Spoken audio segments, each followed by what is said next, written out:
So the next one is Tatooine Rhapsody. This was made by Studio Colorido. Funny enough, Joseph Gordon-Levitt plays Jay, the Padawan, the main character. Bobby Moynihan plays Geezer, the Hutt character, which I just find a fun little aside for the English. Quality duo. Yeah, it's just an interesting duo. I would say, just right out of the bat, this hit a note for me that I think is going to be divisive. And let me say that. I don't think this is a show that's meant for everybody. Yes. It felt like I was watching this and I was like, this is Teen Titans meets anime meets Star Wars. It had that feeling, that mid 2000s edge punk, and it was just really hitting a tone that I know fucking people hated. But for me, yeah, I'm totally with Sober Hippie. I fucking dug this episode. This really hit for me. I mean, I found that they were doing a lot of things in a fun way. Playing on the Hutts, really showing like things don't have to be the same in Star Wars. And it's like, why are the Hutts always the bad guys? Like, just allow it to be. There's many much Hutt. But I will say there's some things that I found really funny. Like the fact that, it does have a story and it's fun and I really enjoyed that. And you may not agree, but for me, like, I really enjoyed that aspect of it. But it's always funny when literally it's the power of music, punk prevents an execution. So 2000s. The weird thing was, like, if you go back and see it, and some people notice this in the first part, like, the characters have really small heads based off animation, but it looks hilarious for Boba Fett. Yeah, he has the baby boy Boba. And I was like, how old is he in this? And he's just like, I'm here to take you in. Also, Be coming with me. I'm just gonna read you this straight from my notes when I watched this yesterday. Why is the robot thick? Questions even God can't answer. So the robot bandmate was like animated very sexually, and I don't really know what to do with that. The answer is, of course, anime. You're not wrong. You're not wrong. That robot was kind of thick. Yeah, no, it was like Teen Titans beat anime for me, which for me, love it. Voice acting, not that great. Yeah. Not gonna front on that one, but yeah, I enjoyed it. Yeah. For me, I think this is one of the weaker episodes.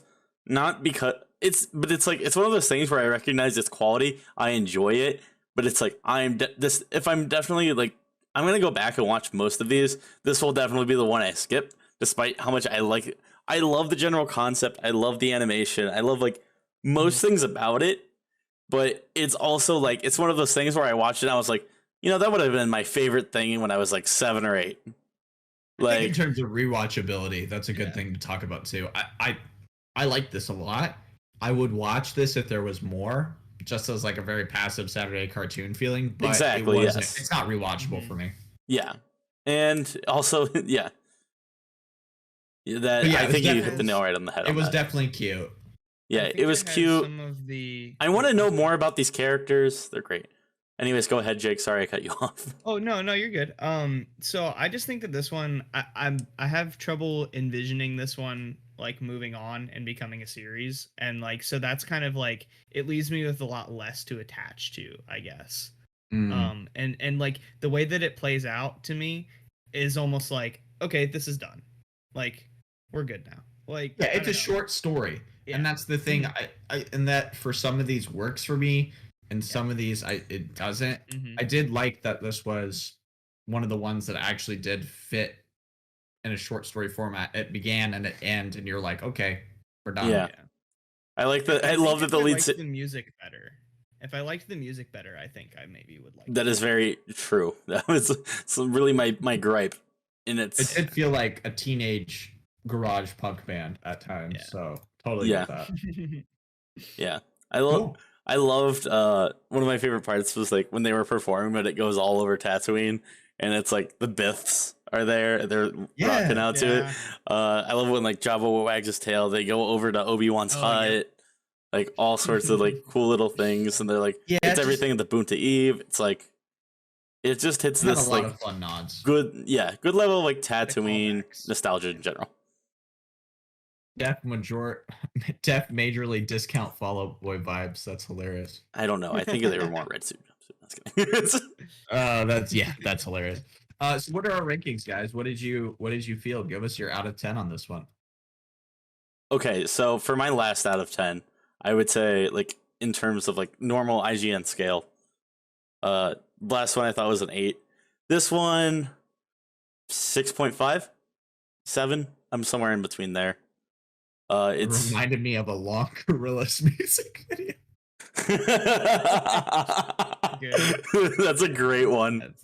That's great. Somebody get me out of this cage. No. Dude, give the Gorillas an episode. All right, so you're saying it's 6.5. Dude, Yeah. it hit a level of edge that I hadn't felt since I was a kid. 8 out of 10. It's great.